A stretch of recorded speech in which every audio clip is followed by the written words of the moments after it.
He believed power was measured by how quickly he could silence someone, but he had no idea that in less than a minute the entire room would witness the exact moment his authority began to unravel. The glass walls of the Manhattan boardroom shimmered under the late morning sun, casting sharp reflections across a 12-foot marble table where executives in tailored suits leaned forward reviewing a deal worth over $200 million. Every detail polished, every voice controlled, every outcome already assumed. Richard Hale stood at the head of the table, confident, composed, a man whose reputation was built on decisive words and effortless dominance. People didn't question him, they adjusted to him, adapted to him, stayed out of his way. And then there was her, Emily Carter, seated quietly near the far end, her presence almost accidental, a visitor badge clipped neatly to her blazer, the kind of detail most people ignored because everything about her suggested she didn't belong. No designer label, no polished introduction, no voice competing for space, just stillness in a room that rewarded noise. The presentation moved forward, numbers, projections, strategies, all delivered with precision until a single sentence slipped through the rhythm, soft, measured, almost easy to miss. There's a flaw in the contract. The words didn't interrupt the room, they altered it like a subtle shift in pressure. A few heads turned slowly, others exchanged glances, unsure whether to ignore it or react, but Richard noticed immediately, his eyes locking onto her with a mixture of curiosity and something sharper, something colder. He stepped away from the head of the table, his shoes tapping against the marble floor, each step deliberate, controlled, the kind of movement that reminded everyone exactly who held power. "I'm sorry," he said, though there was no apology in his voice. "Did you say something?" A few quiet chuckles rippled across the room. Emily didn't shrink, didn't rush to explain, she simply met his gaze, calm, steady. "There's a flaw in clause 17". This time the words landed heavier, and now the attention was undeniable. Richard smiled, but it wasn't warm, it was the kind of smile people learn to recognize as a warning. "And who exactly are you?" he asked, though his tone suggested the answer didn't matter. The room leaned in slightly, waiting for her to stumble, to apologize, to retreat into the role they had already assigned her, but she didn't move. "Emily Carter," she said simply, "I reviewed the agreement." Another wave of laughter, smaller this time but sharper, edged with dismissal. Richard stepped closer, placing his hand on the table just inches from her space, lowering his voice enough to feel personal but loud enough for everyone to hear. "You don't matter." The words hung in the air like a verdict, and for a moment everything seemed to align exactly as expected. The hierarchy restored, the interruption erased, the room ready to move on, but something didn't reset, something didn't return to normal, because Emily didn't look away, she didn't react the way they anticipated. Instead she stayed exactly where she was, her posture unchanged, her expression steady, as if those words had no weight at all. And in that stillness something unfamiliar crept into the room, not doubt, not yet, but awareness, the kind that comes just before everything shifts. And though no one realized it in that moment, the next thing she said would not just challenge Richard Hale, it would expose him completely. The room did not move forward after that moment because something subtle had shifted beneath the surface, not loud, not obvious, but enough to interrupt the rhythm that had always favored Richard Hale. A few executives exchanged glances, their confidence no longer automatic. The air felt tighter, heavier, as if the glass walls themselves were holding their breath. Richard straightened slowly, his expression still composed, but his eyes sharper, now studying Emily with a new kind of attention, not curiosity anymore, but calculation. He had built his career on reading people instantly, categorizing them, placing them into clear roles, and Emily Carter did not fit any of them, which made her dangerous in a way he did not yet understand. "Clause 17". He repeated lightly, as if the words were insignificant, as if this was still a distraction he could dismiss with ease. He turned slightly toward the legal team seated halfway down the table. "We have already reviewed every clause in this agreement thoroughly." His tone carried that familiar authority, the kind that usually ended conversations before they began. The lead attorney nodded, quickly flipping through a neatly tabbed binder. "Yes, everything is standard, nothing out of alignment with the acquisition structure." A few relieved smiles returned around the table, the normal order trying to reassemble itself. Richard let out a quiet breath, as if the matter was already resolved. "There. You have it," he said, glancing back at Emily. "You are mistaken." But she did not respond immediately, and that pause lingered longer than expected, just enough to interrupt the certainty. Again her fingers rested lightly on the edge of her folder, unmoving, her eyes steady, not challenging, not defensive, simply present. "Read it again," she said softly, the tone calm but unmistakably firm. This time there was no laughter, not even a smile, because something in her voice did not invite dismissal, it required attention. The attorney hesitated for a fraction of a second, then flipped back through the pages more carefully, now slower, more deliberate, his eyes scanning line by line. The silence stretched across the table, seconds passing without interruption, until the faint sound of paper turning became the loudest thing in the room. Richard crossed his arms, his jaw tightening slightly, impatience beginning to surface. we do not have time for unnecessary delays, he said, though his voice lacked the complete control it carried moments ago. We have investors waiting for confirmation. But no one answered him because all eyes had shifted to the attorney, whose expression was changing subtly, first confusion, then focus, then something else, something closer to concern. He stopped on a page, his finger tracing a paragraph, his posture stiffening. Wait, he said quietly, almost to himself, then louder, now,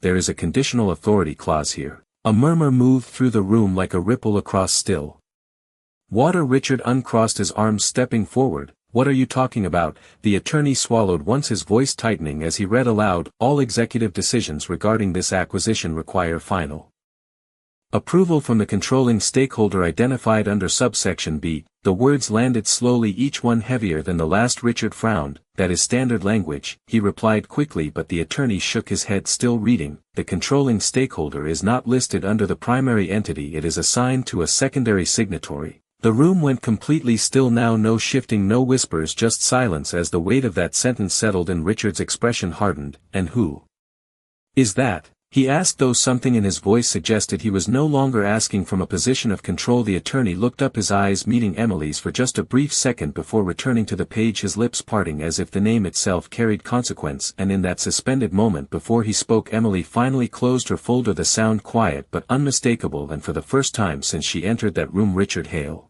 felt something unfamiliar press against his certainty.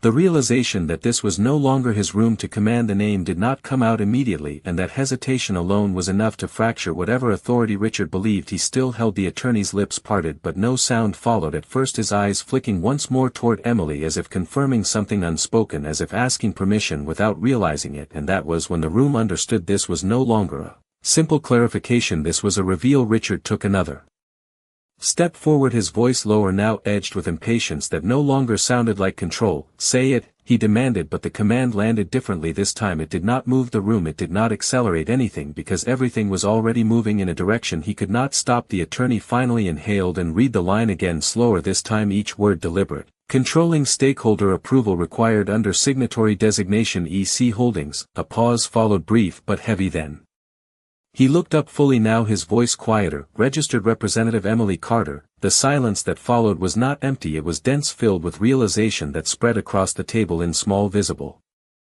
shifts, shoulders stiffening, eyes widening, posture changing as people recalculated everything they thought they understood about the woman sitting quietly among them. Richard did not speak immediately, and that absence of response from him was more powerful than anything he had said before, because it had never happened, not like this. His gaze locked onto Emily, searching for something, a contradiction, an explanation, a mistake, but she did not offer any of it. She simply met his eyes, steady, composed, as if this moment had been waiting for him rather than the other way around. One of the executives let out a quiet breath that sounded almost like disbelief. That is not possible, he muttered, but no one echoed him because the document was still open, the clause still visible, the name still there in ink that did not change based on opinion. Richard finally straightened his jacket, a reflex more than a statement. There must be an error in the filing, he said quickly, but his voice no longer carried the same weight. It sounded like someone trying to catch up to a situation already decided. The attorney shook his head. This was filed 6 months ago and verified by both legal teams. He glanced down again, confirming,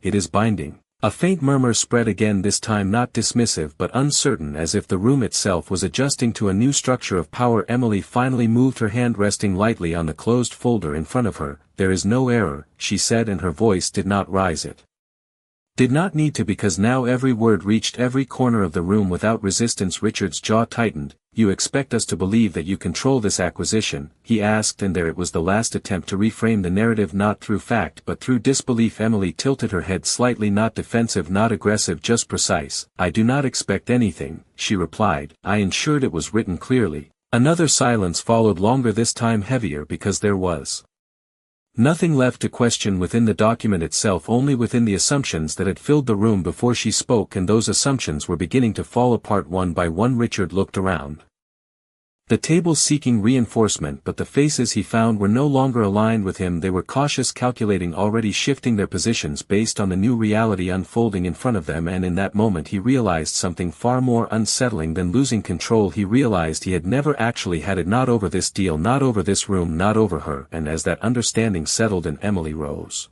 from her seat, not abruptly, not dramatically, just enough to change the entire dynamic of the space because now everyone was looking up at her instead of past her, and though she had not raised her voice once since entering the room, it was suddenly clear she had been the most important voice there all along. Richard did not sit back down, and that alone told everyone the balance had shifted, because a man who built his presence on control did not hesitate unless something had truly unsettled him. His hand rested briefly against the edge of the marble table as if grounding himself, while his mind raced through possibilities, angles, exits, anything that could restore the narrative he had dominated for years. But the room was no longer following him, it was following her every glance, every subtle movement, every measured breath. Emily Carter stood fully now, her posture calm, her expression unchanged, yet everything about her presence felt different, no longer background, no longer overlooked. She had not raised her voice, she had not demanded attention, and yet she now held all of it without effort. One of the senior partners cleared his throat softly, breaking the silence with a question that no longer sounded rhetorical. If you are the controlling stakeholder, why were we not informed? The words were careful, respectful even, and that shift in tone did not go unnoticed. Emily turned her gaze toward him, acknowledging the question without urgency.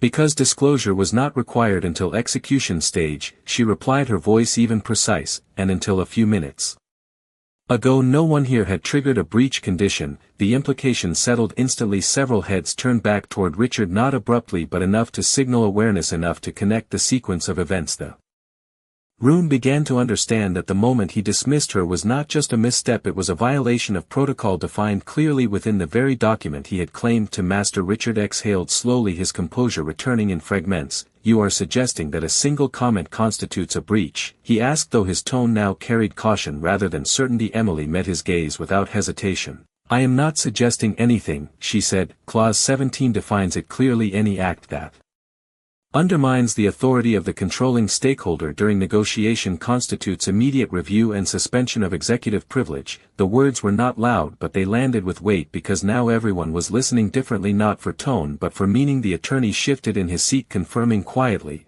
that is correct. And with that confirmation something irreversible took place. The structure that had placed Richard at the center of every decision began to dissolve, not dramatically, not loudly, but undeniably. He looked around again, but this time no one rushed to support him, no one interrupted, no one laughed. The same people who once mirrored his confidence now measured their distance from it. Emily took a small step forward, not to confront but to clarify. This was not personal, she continued, it was procedural. And that distinction removed any remaining ground he could stand on, because procedure did not argue, it did not negotiate, it simply applied. The room remained silent, absorbing each word, recalibrating roles in real time. Richard's jaw tightened once more, but he did not interrupt because now he understood something critical. Every word he spoke would be evaluated not as authority but as liability, and for the first time in that room his silence was not strategic, it was necessary. Emily closed the distance to the table, placing her folder down with quiet precision. We can proceed correctly or we can pause and restructure, she said, her tone offering choice but not yielding control. And in that moment every executive in the room realized the decision no longer belonged to the man who had led them for years, it belonged to the woman they had dismissed without a second thought. And as that realization settled like weight across the polished marble surface, the room did not just go quiet, it shifted entirely into something none of them were prepared for: accountability. No one reached for their notes, no one checked their phone, no one even shifted in their chair, because the room had entered a state that rarely existed in places like this: complete awareness. Every person seated around that 12-foot table understood that what was happening was not just a negotiation turning point, it was a complete inversion of power, and those moments were not only rare, they were irreversible. Richard Hale finally moved his hand away from the table slowly, as if any sudden motion might make the situation worse. His mind had already begun restructuring every possible response, but each one collapsed under the same reality: he was no longer leading this room, he was reacting to it, and worse, he was reacting to someone he had publicly dismissed moments earlier. Emily remained standing, her presence steady, unforced but now undeniably central. Her eyes moved briefly across the room, not in search of approval but in quiet assessment, as if she was measuring not who agreed with her but who understood the implications of what had just been revealed. One of the board members leaned forward slightly, his voice careful, now no longer aligned with Richard but not openly opposing him either. If executive privilege is suspended, what happens next? The question was direct, but the tone carried something new: respect, not for position but for clarity. Emily answered without hesitation, the process pauses until the controlling stakeholder determines whether to proceed under revised leadership or restructure the agreement entirely. The words were simple but the meaning behind them landed with unmistakable weight. Several executives exchanged looks again, this time not confused but strategic, recalculating loyalties, distances, consequences. Richard inhaled slowly, his composure returning in a controlled layer, but now it felt constructed, not natural. "There is no need to escalate this further," he said, his voice measured, attempting to reclaim structure. "We can acknowledge the misunderstanding and continue as planned." But even as he spoke, the room did not follow him because the word misunderstanding no longer fit what had just occurred. Emily turned slightly toward him, her expression calm but no longer neutral. Now there was precision in it. "This is not a misunderstanding," she said quietly. "This is a defined breach under the terms your team agreed to." The emphasis was subtle but intentional. "Your team, not ours. Not shared responsibility but ownership, placed exactly where it belonged." Richard's jaw tightened again, but this time he did not interrupt because now he understood that every word from her was supported not by opinion but by documentation, by structure, by a system he himself had trusted until it turned against him. The attorney cleared his throat softly again, adding what no one else wanted to say aloud. "Under Clause 17 she has full discretion to review leadership authority on this deal." The sentence settled heavily into the space, and with it came the final confirmation. There was no procedural path for Richard to override this moment, he could only respond to it. Emily placed one hand lightly on the table, her voice steady, controlled. "We will proceed with a review," she said, "effective immediately. Executive decisions are paused pending evaluation." No one objected, no one challenged, not because they agreed emotionally but because they recognized the legal clarity behind it. The structure had already shifted and resisting it would only deepen the consequences. Richard looked around one final time, but now the silence he encountered was not uncertainty, it was alignment. The room had moved on without him, not abruptly, not dramatically, but completely. And as that realization settled into place, Emily gathered her folder once more, her movements calm, precise, and without any need for emphasis, because everything that needed to be proven had already been proven. And as she stepped back from the table, leaving space where she once sat unnoticed, the room did not just remain silent, it accepted something far more significant, that authority is not declared, it is revealed. In the moment others realized they were wrong all along, the silence did not break when she finished speaking. It settled deeper, becoming something more deliberate, more aware, because now every person in that room understood they were no longer participants in a routine negotiation, they were witnesses to a complete redefinition of control, and no one wanted to be the first to misstep again. The attorney slowly closed his binder, as if even that small sound required permission. One of the executives adjusted his posture, sitting straighter, not out of confidence but out of caution. The atmosphere had changed from performance to precision. Every word, every movement now carried consequence. Emily Carter did not rush to leave, and that choice alone held the room in place. She remained near the table, her presence calm, her attention focused not on dominance but on resolution, as if this moment was not about proving power but restoring order in a way that should have existed from the beginning. Richard Hale finally exhaled again, this time longer, less controlled, his mind still searching for a position to stand on but finding fewer options with every passing second. He had built his career on decisiveness, on commanding rooms like this with a certainty that rarely failed him, but this situation was different because certainty no longer belonged to him, it belonged to the document, to the structure he had trusted, and now to the woman he had dismissed. He looked toward the board members again, but the alignment he once relied on was gone, replaced by something quieter, more careful.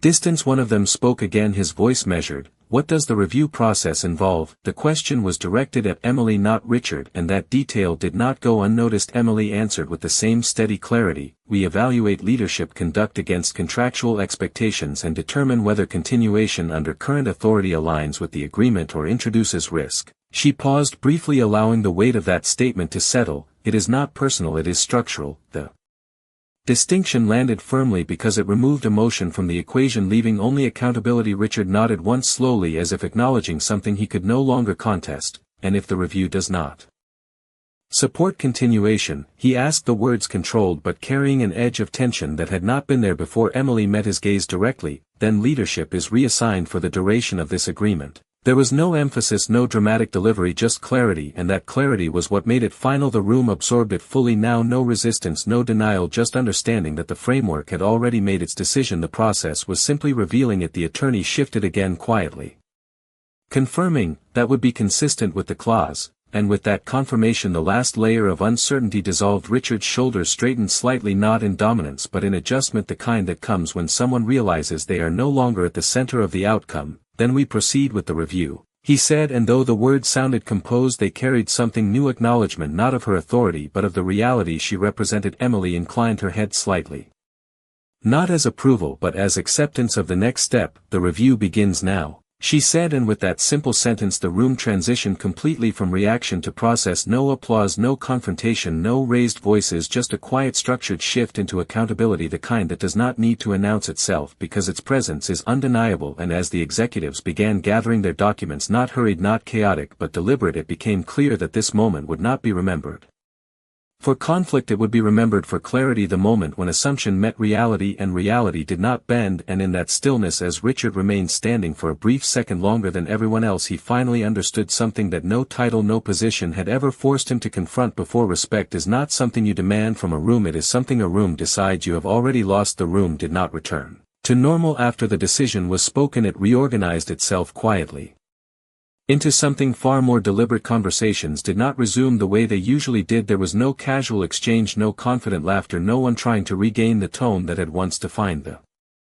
space. Instead, there was a measured stillness as each person began to understand their position within a structure that had shifted without warning. Documents were gathered more carefully than before, not out of urgency but out of awareness. Every page now mattered, every detail carried weight. The attorney remained seated for a moment longer, reviewing the clause again, as if confirming that what had just unfolded was not a misinterpretation but an exact execution of the agreement. One of the senior partners leaned toward another, whispering something low and controlled, not gossip, not speculation but calculation. Emily Carter remained where she was, her posture composed, her attention steady, not scanning the room for reactions but allowing the room to adjust on its own terms. She had not taken control in the way they were used to seeing control asserted, she had revealed it, and that difference was what made it undeniable. Richard Hale moved slowly toward the head of the table again, but this time his presence did not reset the room, it did not re-establish the hierarchy, it simply added another figure within a structure that no longer centered around him. He placed both hands lightly against the marble surface, his gaze steady, though the confidence behind it had changed. It was no longer absolute, it was measured, aware of limits. "What is the timeline for the review?" he asked, the question direct but stripped of its previous authority. Emily turned slightly toward him, acknowledging the question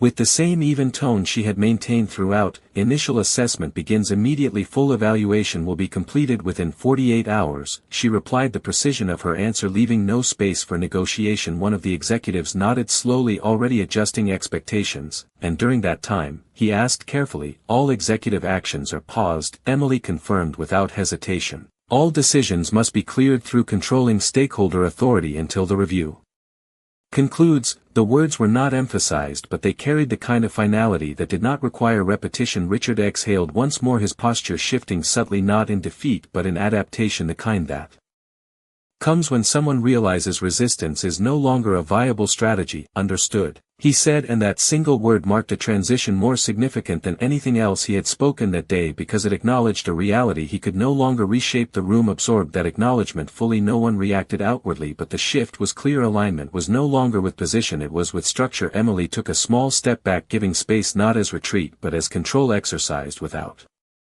force. "You will receive formal documentation within the hour," she said, addressing the room as a whole now, not a single individual. "All review protocols will be outlined clearly." A few quiet nods followed, not out of agreement but out of recognition that the process was already in motion. There was nothing left to debate. Richard looked down briefly at the table, then back up, his expression composed but reflective, as if recalculating not just this deal but something broader, something deeper. The assumptions he had carried into this room no longer held value here, and as the executives began to stand one by one, gathering their materials in silence, not rushed, not unsettled but deliberate, it became clear that this was not an ending, it was a correction, the kind that does not announce itself loudly but changes everything that follows. And as Emily finally turned toward the glass doors, her reflection briefly aligning with the skyline beyond it, there was no need for her to look back because the room had already shifted around her, and for the first time since she entered that space everyone understood exactly who she had been from the beginning. The glass doors closed softly behind Emily Carter, and yet the presence she left behind did not fade. It lingered in the boardroom like a quiet pressure that no one could ignore. The skyline outside stretched endlessly across Manhattan, but inside that room time seemed to slow, each movement deliberate, each decision weighed with new awareness. The executives did not disperse immediately, instead they remained standing in small clusters, their conversations low, controlled, no longer driven by confidence but by caution. One of the senior partners adjusted his tie Glancing toward the head of the table where Richard Hale still stood, his posture composed but no longer commanding the space, the distance between him and the others was not physical, it was perceptual, a subtle but undeniable shift that placed him among them rather than above them. The attorney reopened his binder, briefly reviewing the clause once more as if confirming that nothing about this moment was reversible. "The language is explicit," he said quietly to no one in particular but loud enough to be heard. "There is no discretionary override." The word settled again, reinforcing what had already become clear. This was not a situation that could be negotiated away. Richard finally moved from his position, stepping back from the table, his gaze steady but inward now, as if recalculating not just the deal but his own standing within it. "We proceed with the review as outlined," he said, his voice measured, controlled but carrying none of the dominance it once had. No one challenged him, but no one deferred either. The acknowledgement was neutral, procedural. The room had moved beyond hierarchy into structure. One of the executives nodded slowly. "We will need updated projections under revised authority scenarios," he said, already shifting into adaptation. Another responded, "Legal will need to reassess exposure if leadership changes mid-execution." The conversation evolved quickly but differently than before, no longer centered around Richard's direction but around the framework Emily had activated.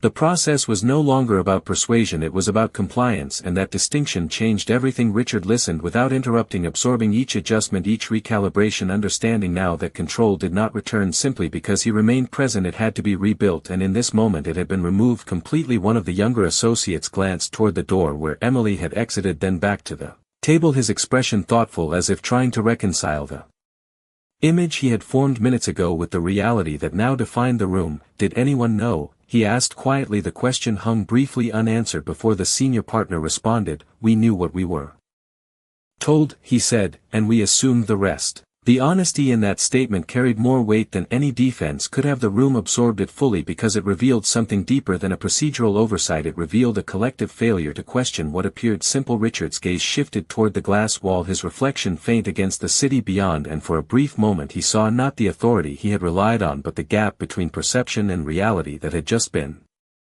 exposed behind him. The room continued, adjusting, documents being reorganized, responsibilities being reassigned, all without announcement, all without resistance, because the structure demanded it, and the structure had already proven itself stronger than assumption. As the final papers were gathered and the last quiet conversations concluded, the boardroom did not feel like a place of loss, it felt like a place of correction, the kind that does not arrive with force but with clarity. And as Richard finally turned away from the table, following the others toward the exit, there was one realization that stayed with him longer than anything else. Not that he had been challenged, not that he had lost control, but that the person he dismissed without a second thought had been the only one in the room who truly understood it from the beginning. The hallway outside the boardroom carried a different kind of silence, not the heavy stillness of tension but the quiet hum of recalibration. Footsteps echoed softly against polished floors as executives dispersed in controlled directions, their conversations low, deliberate, already shifting into contingency planning. But inside Richard Hale something had not settled. He moved at a measured pace, his posture still composed, yet his thoughts no longer aligned with the certainty that once defined him. Every step forward felt like a transition, not just away from the room but away from the version of himself that had walked into it minutes earlier behind him. The glass doors reflected fragments of the boardroom, now empty chairs, perfectly aligned documents stacked neatly as if nothing had happened, and yet everything had changed. Richard slowed briefly, his reflection catching in the glass, not distorted, not dramatic, just different, as if the image no longer matched the authority he had carried for years. Across the corridor a pair of associates spoke in hushed tones, pausing as he passed, their voices lowering instinctively, not out of fear but out of uncertainty. The automatic reactions he once commanded were no longer immediate, no longer guaranteed, and that realization settled deeper than any spoken outcome ever could. Meanwhile, at the far end of the hallway, Emily Carter walked with the same steady pace she had carried into the building, her steps unhurried, her posture relaxed, not because she had won something but because she had simply allowed truth to surface. Her phone remained silent, her expression unchanged, as if the shift that had just occurred required no celebration, no acknowledgement beyond its existence. She reached the elevator, pressing the button once, waiting without distraction as the soft chime signaled its arrival inside the boardroom. The attorney remained for a moment longer, reviewing the documents one final time, his finger tracing the clause again, confirming not just the language but the precision of its execution. There was no ambiguity, no oversight, only a sequence of events that had unfolded exactly as defined, and that level of clarity was rare even in rooms built on contracts. He closed the binder, slowly exhaling as if releasing the last piece of uncertainty. The deal had not collapsed, it had corrected itself, and correction often carried more weight than failure because it revealed what had been overlooked from the beginning. Back in the hallway, Richard paused again, this time near the window overlooking the city. The skyline stretched out vast and structured, a reminder that systems larger than any individual always existed, whether acknowledged or not. His hands rested loosely at his sides, his breathing steady but his thoughts sharper, now more focused, not on reclaiming control, but on understanding how it had been lost, not through opposition, not through confrontation, but through assumption. He had dismissed without evaluation, spoken without verification, acted without awareness, and each of those moments had aligned into the outcome. He now faced the elevator. Doors opened quietly and Emily stepped inside, turning slightly as the doors began to close, her gaze forward, not searching, not reflecting, simply moving on as if the moment had already passed for her. As the doors sealed with a soft finality, Richard remained where he was, the distance between them no longer measured in feet but in awareness, and as the corridor returned to its usual rhythm, footsteps fading, conversations resuming, the truth of what had happened did not disappear. It settled into the structure of everything that would follow, because moments like that did not need repetition, they needed recognition, and for Richard Hale that recognition had only just begun. The city continued moving outside as if nothing had changed, cars flowing through intersections, people crossing streets, unaware that inside one glass tower a shift had just redefined an entire chain of decisions. But for Richard Hale the movement outside felt distant, almost detached, as he stood by the window longer than necessary, his reflection faint against the skyline, no longer a symbol of certainty but a reminder of something far less stable, perception. He had built a reputation on clarity, on being the one who saw faster, decided quicker, spoke with precision that others followed without hesitation, yet now that same instinct felt incomplete, not wrong but insufficient, as if it had been operating without a layer he had never needed before, awareness beyond appearance. Behind him the hallway had returned to motion, assistants walking with tablets, conversations resuming at a measured pace, but each interaction carried a subtle difference. Eyes lingered a fraction longer, voices adjusted slightly, not out of judgment but recalibration, as if everyone had witnessed something that could not be ignored even if it was not openly discussed. Richard finally turned away from the glass, walking back toward his office, each step deliberate, not rushed, not hesitant but thoughtful, the kind of pace that suggested processing rather than control. He reached his door, pausing briefly before entering, as if acknowledging that whatever he stepped into next would not be identical to what he had left behind. Inside the office everything remained in place, desk organized, screens active, documents aligned, the environment unchanged, but his relationship to it had shifted. He removed his jacket, placing it carefully over the back of the chair, then remained standing for a moment longer, his hands resting lightly on the desk surface, his mind replaying the sequence, not the words themselves but the pattern, the assumptions, the speed at which he had categorized Emily Carter without verification, without pause, and how that single pattern had aligned with the outcome he now faced. Across the building in a different wing the review process had already begun, legal teams assembling, data analysts pulling projections, compliance officers reviewing documentation, each movement precise, coordinated, driven not by urgency but by structure. Emily Carter stood at the center of that process, not elevated, not emphasized, simply positioned exactly where the agreement had placed her. She listened more than she spoke, allowing information to surface in full before responding. Her questions measured, her decisions grounded in clarity rather than reaction. The team around her adjusted quickly, not because they were instructed to but because the framework required it, and the framework now pointed to her direction. One of the analysts looked up briefly. Preliminary assessment shows no financial risk in continuation but leadership conduct is flagged for review. Emily nodded once, absorbing the information without visible reaction. Document everything, she said calmly, no assumptions, only evidence. The instruction was simple but it set the tone for everything that followed. Back in his office Richard sat down finally, his posture straight, his expression composed, but internally something had shifted from reaction to recognition. He opened the digital file of the agreement, scrolling directly to clause 17, reading it again, not for the first time but for the first time with full attention, each word clear, each condition explicit, and yet it had been overlooked, not because it was hidden but because it had not been considered relevant at the time, and that realization carried a weight far greater than the clause itself. It revealed a pattern not of ignorance but of confidence, unchallenged confidence that no longer held the same certainty. He leaned back slightly, his gaze steady on the screen, understanding now that the outcome of the review would not just determine the future of the deal, it would reflect the accuracy of his own judgment. And as that understanding settled into place, one truth became unavoidable: this was not a situation he could navigate through authority, it was one he would have to face through accountability. The review did not slow down as the hours passed. It sharpened. Every layer of the process became more precise, more deliberate, as if the system itself was now operating under a level of clarity it had not reached before. Documents were cross-examined, timelines reconstructed, communication logs reviewed not with suspicion but with accuracy, and at the center of it all Emily Carter remained composed, her presence steady, not imposing direction through force but guiding it through structure. Each question she asked removed assumption, each confirmation she required replaced interpretation with fact, and the team around her responded in kind, adapting quickly, not because they were instructed to but because the environment demanded it. Across the building Richard Hale remained seated in his office, the digital file still open before him, but his focus no longer fixed on the text itself. It had shifted inward toward the pattern that had led him here. He replayed the moment again, not the words themselves, but the instinct behind them, the immediate classification, the automatic dismissal, the certainty that had once served him so effectively now revealing its limitation. He leaned forward slightly, his hands resting together, his expression controlled but thoughtful. The silence in his office different from the silence in the boardroom. This one was internal, measured, as if each second carried a question he had not asked before. A